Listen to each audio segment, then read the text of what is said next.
예, 방금 보신 대로 5.18 당시 군은 도저히 진압용이라고는 생각하기 어려운 중화기를 광주에 투입했습니다. 그럼에도 최근까지도 자위권이라고 주장하고 있는 것이죠. 정치부 유선희 기자와 함께 대체 이 무기들은 어떤 용도로 쓰이는 것인지, 왜 이렇게 여기에 다량으로 투입이 되는지 짚어보도록 하겠습니다. 자, 지금 리포터에 나온 무기들 보면 광주는 적어도 신군부가 보기에는 전쟁터로 생각을 하는 모양입니다. 네. 로켓까지 동원이 됐다고요? 네, 당시 문서를 먼저 좀 자세하게 보겠습니다. 예. 네, 5월 23일 7공수의 로켓 50발이 지급이 됐고요. 50발. 네, 그리고 24일에는 이제 24발이 추가로 지급이 됐습니다. 예. 일단 이 기종을 추정을 해보면 1970년대 미국에서 만들어진 이 사진의 이 기종으로 추정을 해볼 수가 있는데요. 문서에 로우라고 적혀 있는데 이 기종의 별칭이 로우입니다. 예. 월남전에서, 그러니까 전쟁에서 쓰였던 기종인데요. 170m 거리에서 30.5cm 두께의 전차를 관통할 수 있는 것으로 알려져 있습니다. 예. 영화에서 봤습니다. 주로. 예. 월남전 영화에서. TNT도 지급이 됐다고 했죠? 네, 역시 문서에 정확하게 나와 있습니다. 예. 5월 21일, 그러니까 계엄군이 전남도청 앞에서 시민들에게 집단 발포 그리고 조준 사격을 한 날인데요. 예. 이날 7공수의 TNT 100파운드 약 45kg이 지급이 됐습니다. 예. 그리고 23일에는 3공수의 350파운드가 추가로 지급이 돼서 공수부대에만 총 450파운드, 약 200kg이 지급이 됐습니다. 예. 그 나중에 투입됐던 24단. 네. 지난번에 얘기가 나왔었죠. 네. 거기에 지급된 무기들은 여기에 지금 안 나와 있습니까? 일부는 나와 있습니다. 일부 나와 있어요? 예, 그러나 TNT는 일단 공수부대에 지급이 된 것이 확인이 돼서 먼저 말씀을 드렸습니다. TNT 200kg이라면 이게 위력이 상당할 것 같은데 어느 정도입니까? 네, TNT가 지금 이 문서만 봐서는 형태가 폭탄인지 아니면 폭약 형태인지 정확하게 확인이 안 되기 때문에 폭발력을 정확하게 추정하기는 좀 어렵습니다.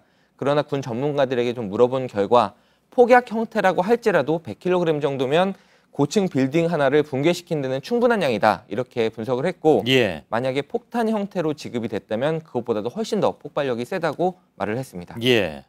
또 중요한 부분이 육군 항공대에 지급된 발칸포입니다. 네, 그 벌컨 부분도 문서를 보면서 설명을 드리겠습니다. 5월 23일입니다. 네, 20mm 벌컨 1,500발이 지급된다고 나오고 있는데요. 네, 공격형 헬기, 이른바 코브라만이 당시에 이 벌컨 기관총을 사용을 했습니다. 예.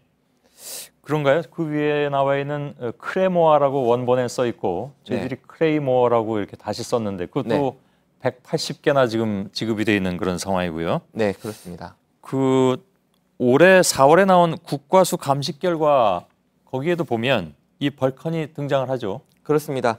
국과수가 5.18 당시에 사용된 것으로 추정이 되는 그 탄피 6개에 대해서 감식을 했는데 이 가운데 3개가 1980년 5월 이전에 생산된 것으로 확인이 됐습니다. 그리고 그중 3개가 20mm 벌컨 그리고 기관총용 탄피였던 것으로 확인이 됐습니다.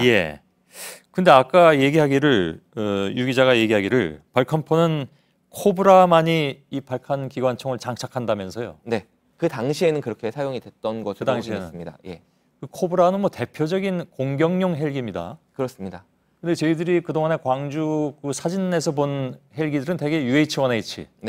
월남전에서 제일 많이 쓰였죠. 얼마 전까지도 주력 우리의 주력까지는 아니었어도 사용했던 헬기고. 거기는 발칸포 같은 거는 장착이 안 됩니까? 가능하긴 한데 일단은 이 당시에는 그 코브라에 장착이 됐던 것으로 문서상에 나와 있고요. 그리고 사진상에 나오고 있는 UH-1H 그리고 또 500MD 이런 것들 기종보다는 또 그 벌컨 자체의 성격이 그 코브라에 굉장히 적합한 그런 알겠습니다. 함부로 추정은 하지 않도록 하겠습니다. 나와 있는 자료만 가지고 얘기를 하도록 하죠. 근데 지금 그 대전차 로켓하고 TNT 또 벌컨포 이런 무장을 그 전문가들은 어느 정도 상황이라고 평가를 합니까? 네, 저희가 사실 이런 무장이라면 이름을 듣고 상식선에서 판단을 할 수도 있지만 좀 더 정확하게 알아보기 위해서 육군 출신 전직 합참의 장성 2분 그리고 공군 전문가에게 평가를 부탁을 했습니다. 이구동성으로 이것은 전쟁용이다 이런 평가를 내놨습니다. 당연히 시위 진압용이라고는 볼 수가 없고 이것은 또 방어용 무기도 아니라는 겁니다. 또 M16 소총, 그리고 세열수류탄, 대전차 로켓, TNT 이런 목록들을 봤을 때 예. 육군이 방어가 아닌 공세로 나설 때 기본적으로 장착하게 되는 무장들이라고 평가했습니다. 예. 자, 전두환 씨는 뭐 여전히 이것이 자위권 발동이었다고 얘기했습니다. 발포가. 네. 근데 지금 이 무기만 놓고 볼 때라도 이걸 자위권이라고 보기에는 굉장히 좀 어려운 그런 상황인 것 같습니다. 더 이상 함부로 추정하지 않는다 하더라도. 그렇습니다. 전문가들의 이 문서를 대상으로 한 평가 자체가 지금 공격용이라고 평가를 하고 있고요. 예. 또 얼마 전에 공개된 1980년 6월 미국 국방정보국 비밀 문건입니다. 전두환 씨 등 신군부가 베트남전에서의 경험을 바탕으로 광주 시민을 외국인으로 봤다. 그러니까 베트콩을 보는 듯한 인식으로 봤다는 문건이 공개되기도 했는데 예. 그런 인식이 이 문서를 통해서 실제로 좀 드러난 것으로 보입니다. 예. 자, 이 문서 등등으로 해서 발포 명령자를 찾는 데도 좀 도움이 되지 않을까요? 오늘 문재인 대통령은 이번 조사가 발포 명령자를 찾는 데까지 이어지길 바란다 이렇게 얘기했는데. 네, 그렇습니다. 전투기 출격 대기 그리고 헬기 사격 명령을 조사하면 발포 명령도 확인할 수 있을 것이다. 예. 이렇게 얘기를 했고 이번에는 반드시 발포 명령까지 확인해라 이런 지시도 군에 내렸습니다. 예. 앞서 말씀드린 중화기 무장 그리고 전투기 출격 대기 명령을 누가 내린 것인지는 새로운 증언 그리고 또 문서가 나와 있기 때문에 군의 의지만 있다면 충분히 확인될 수 있을 것이다. 이런 의지가 담긴 발언으로 보이고요. 군 예. 내부에서도 또 전문가들도 이번에는 좀 다르지 않게 지난 세 차례 조사와는 좀 다르지 않겠느냐 이런 기대를 일단은 보이고 있습니다. 예. 자, 지난주에 저희 그 공군기 전투기 출격 명령 대기 네. 보도 이후에도 조금씩 새로운 사실들이 나오고 뭔가 한 걸음 한 걸음 들어가는 그런 느낌이 들긴 드는데 네. 그 최종 그 종착지에 발포 명령자가 있을지는 좀 두고 봐야 될 것 같습니다. 네. 2부에서 다시 한번 조금 다른 얘기와 함께 정리하도록 하죠. 예. 유선혜 기자였습니다.